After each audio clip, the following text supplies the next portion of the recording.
Last lecture में हमने complex numbers और सेट की पावर कैसे लेते हैं कॉम्प्लेक्स नंबर की और रूट्स कैसे आप फाइंड आउट कर सकते हो वो डिस्कस किया था। लेकिन ये अभी तक हमने कह लें कि कोर्स का सब्जेक्ट का स्टार्ट नहीं लिया जिस सब्जेक्ट का नाम है कॉम्प्लेक्स एनालिसिस।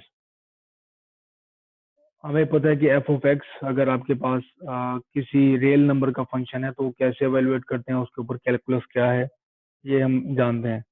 अब क्वेश्चन ये है कि अगर मेरे पास एक कॉम्प्लेक्स नंबर है z और मैं उसके ऊपर फंक्शन डिफाइन कर देता हूँ एफ ऑफ जेड, तो इस एफ ऑफ जेड का क्या मतलब होगा ये हमें देखना है, जो मेजर टास्क है इस चैप्टर का। लेकिन उससे पहले कुछ हम टर्म्स डिफाइन कर लें। तो पहली टर्मिनोलॉजी है सर्कल की। लेट्स से जेड नॉट है मेरे पास एक कॉम्प्लेक्स नंबर और कोई भी सेट ऑफ पॉइंट्स हैं जो जेड कॉम्प्लेक्स नंबर्स हैं और डिस्टेंस जेड नॉट, तो वो सारे जेड जो ये कॉम्प्लेक्स नंबर्स ये प्रॉपर्टी सेटिस्फाई करेंगे नॉन जीरो रेडियस के लिए। जो रो है नॉन जीरो रेडियस है तो हम इन सारे पॉइंट्स को कहेंगे कि ये हैं, मिला के ये बनते हैं सर्कल। और इन सर्कल का सेंटर है Z not.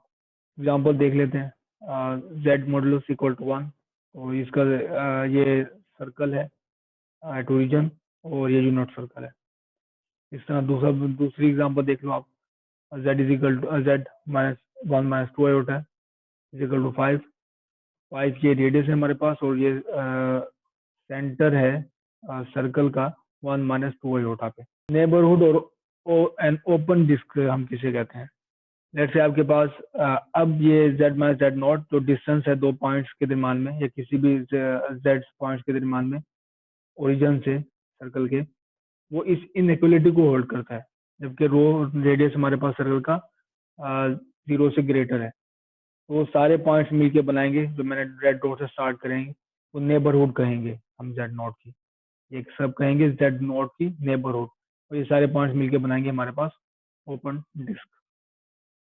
Interior point and open set ये हम इसे कहते हैं। अगर जेड नॉट की एक कोई नेबरहुड एग्जिस्ट करती है जो कि इंटायरली एग्जिस्ट करे एस के अंदर, जैसे मेरे पास ये कॉम्प्लेक्स प्लेन में ये जो ब्लैक लाइन से मैंने शो किया ये एस सेट है, तो जेड नॉट में कोई डिफाइन करता हूँ उसकी सारी नेबरहुड, मैंने सर्कल ड्रॉ की है, सारी नेबरहुड इंटायरली अगर इसके अंदर लाई करे सेट के तो हम इसे कहेंगे इंटीरियर पॉइंट। और जेड आपके अगर आपके पास सेट एस का सारे जेड वो इंटीरियर पॉइंट हो, if every Z of S in an is an interior point, तो हम इसे कहते हैं कि ये ओपन सेट है। एग्जाम्पल देख लेते हैं हम। ये इनइक्वालिटी रियल पार्ट जेड का ग्रेटर देन 1 है, वो तमाम जेड्स जो एक्स ग्रेटर देन 1 है वो हमारे पास सेट होगा। तो ये एक्स इक्वल टू 1 की लाइन है, तो ये रीजन जो है ये हमारे पास सेट एस है, ये जो रीजन शो आ रहा है एक्स ग्रेटर देन 1 से। और हम कोई पॉइंट चूज करते हैं इसमें इस सेट में जेड नॉट 1.1 प्लस 2 आयोटा, ये शो हो रहा है। तो सारे पॉइंट्स जो इस इसकी नेबरहुड में है जेड नॉट की लेकिन इनसाइड द सेट है, वो कैसे पता चलेगा हम कि 0.1 इस डॉट से लेके इस लाइन तक का डिस्टेंस है, ये हमें नजर आ रहा है 1, यानी कि इन का ग्रेटर देन 1 की कंडीशन है, लाइन हमारे पास 1 पे है। तो इस लाइन से इस तक का डॉट से लाइन तक का डिस्टेंस है हमारे पास, तो फिर ये जो पॉइंट्स होंगे सारे वो इन द सेट इस सेट में लाई करेंगे, तो ये हमारे पास इंटीरियर पॉइंट होंगे। इस तरह अगर मैं पॉइंट लेता हूँ एग्जैक्टली ऊपर लाइन के, तो अब जो रेडियस है हमारे पास वो सर्कल का 0 हो जाएगा और हमारे पास कोई ऐसा पॉइंट नहीं मिलेगा जो कि इस सर्कल के अंदर लाई करता हो, तो ये हमारे पास इंटीरियर पॉइंट नहीं होगा। ओपन एनालिसिस देख लेते हैं हम। तो सेट ऑफ ऑल नंबर्स, सारे नंबर जो कॉम्प्लेक्स नंबर है हमारे पास, अगर वो एक कंडीशन इस तरह की सेटिस्फाई करते हैं कि यहाँ पे कोई रो एग्जिस्ट करता है जिससे ये जो डिस्टेंस है पॉइंट ओरिजिन से वो लेस ग्रेटर देन है, और अगर रो हमारे पास एग्जिस्ट करता है कि इन सारे पॉइंट्स का जो डिस्टेंस है वो रो से लेस 2 से लेस है, तो ये हमारे पास जैसे कि ये रीजन है तो हम इसे कहते हैं ओपन एनालिसिस। और आप देख रहे हैं कि ये इक्वालिटी यहाँ पे होल्ड नहीं करती, ग्रेटर देन और ग्रेटर देन एक्सप्रेशन है। बाउंड्री और बाउंड्री पॉइंट्स हम किसे कहते हैं। अगर आपके पास जेड नॉट की नेबरहुड है और वो कंटेन करती है एटलीस्ट एक पॉइंट एस के अंदर और एटलीस्ट एक पॉइंट एस के बाहर, तो हम इसे कहेंगे ये बाउंड्री पॉइंट है। जैसे कि ये मेरे पास पॉइंट है, ये जेड है, आपको पता है कि ये सारा मेरा एस है और ये सारा मेरा एस है, अलाउड रीजन है सेट। तो एक पॉइंट अगर मैं यहाँ पे सर्कल ड्रॉ करता हूँ और जेड नॉट लेता हूँ और ये मेरी जेड की नेबरहुड है, तो एक पॉइंट इसके अंदर लाई करे और एक पॉइंट बाहर, तो हम ये कहेंगे कि जेड जो मैंने चूज किया, जिसके गिर्द मैंने सर्कल ड्रॉ किया, वो मेरा बाउंड्री पॉइंट है। Set of all boundary points of S, उसे हम कहेंगे बाउंड्री। एग्जाम्पल देख लेते हैं। जैसे मैंने एग्जाम्पल ली थी कि रेल जेड का real part greater than equal to 1 हो, इस बार मैंने इक्वलिटी भी डाल दी है कि इक्वल टू और ग्रेटर देन 1 हो, तो पॉइंट जो एक्स पे हैं, एक्स इक्वल टू 1 पे, वो हमारे पास बाउंड्री पॉइंट होंगे। तो आप अगर जेड नॉट ड्रा करते हो एक्स इज इक्वल टू 1 पे, तो आप देखोगे कि उसके गिर्द अगर आप सर्कल ड्रॉ करो नॉन जीरो जिसका रेडियस हो, तो वो उसका पॉइंट एक एटलीस्ट एक बाहर लाया करेगा सेट से और एक अंदर लाया करेगा।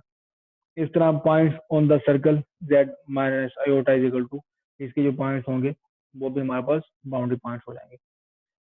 अब टर्म है एक कनेक्टेड, कि हम कनेक्टेड किसे कहते हैं, एक जेड है और जेड टू है, पॉइंट्स हैं कॉम्प्लेक्स नंबर्स प्लेन में। अगर यहाँ पे इसमें Z1 और Z2 के दरम्यान में पॉलीगॉन एग्जिस्ट करती है जो Z1 और Z2 को कनेक्ट करे सेट में से होते हुए, सेट के बाहर से नहीं, सेट में से होते हुए अगर इसको दोनों कनेक्ट करे तो हम ये कहेंगे कनेक्टेड है ये। अच्छा, और डोमेन क्या कहलाएगी, an open connected set is called domain. तो जो हमारे पास ओपन कनेक्टेड सेट है यानी इनइक्वालिटी होल्ड करती है और हमारे पास जो भी पॉइंट्स हैं उन दोनों को सेट के अंदर से कोई पॉलीगॉन कनेक्ट कर सकती है, तो वो हमारे पास होगी डोमेन। ये इनइक्वालिटी है, तो मेरे पास ये रीजन बनेगा जिसको मैंने लाइन से शो किया है, लाइन से शो किया है। तो ये मेरे पास रीजन है और ये ओपन है, आप देख रहे हो कि डॉटेड लाइन है, इक्वालिटी होल्ड नहीं करती। तो इनमें अगर मैं कोई भी पॉइंट ले लूँ दो में, लेट से मेरे पास एक ये पॉइंट है जो सेट के अंदर से है और दूसरा पॉइंट ये है, तो मैं एक पॉलीगॉन ड्रा कर सकता हूँ कि जो इन दोनों को मिलाए सेट में से होते हुए, तो ये मेरे पास डोमेन कहलाएगी। इस तरह ये दो पॉइंट यहाँ पे मैं ड्रॉ करता हूँ और कोई पॉलीगॉन ऐसी एग्जिस्ट करेगी जो इन दोनों को कनेक्ट कर सकती है सेट में से होते हुए। इसी तरह ये है कि यहाँ पॉइंट मैं लेट से यहाँ पे ड्रॉ कर लेता हूँ, अब जहाँ से मर्जी जाएं, बेशक आप यहाँ से चले जाएं, लेकिन सेट के अंदर से चले जाएं, यहाँ से आप ड्रॉ कर लें यहाँ से, लेकिन पॉलीगॉन एग्जिस्ट करती है जो दो पॉइंट को जोड़ सकती है।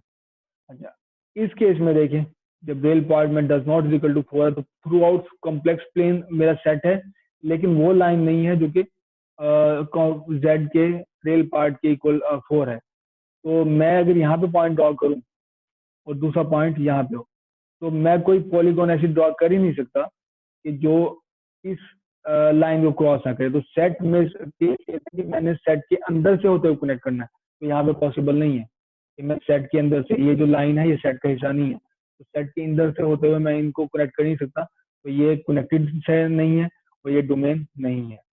नेक्स्ट टर्म है रीजन की। रीजन एक डोमेन है जो कॉम्प्लेक्स प्लेन में है, अगर उसके सारे या कुछ पॉइंट वो बाउंड्री पॉइंट्स हों।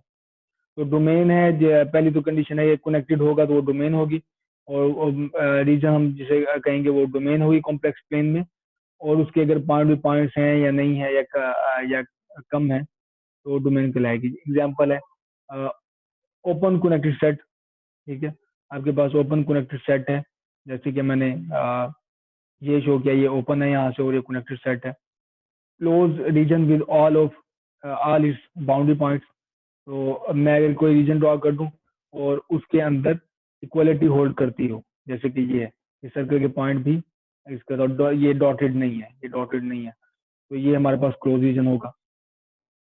इस तरह ये मैंने डिफाइन किया है डिस्क, ये एग्जैक्टली आप इसी को तो शुरू कर लें, तो ये इज इक्वल टू ये रेडियस है इसका रो इज इक्वल टू, तो ये क्लोज रीजन है।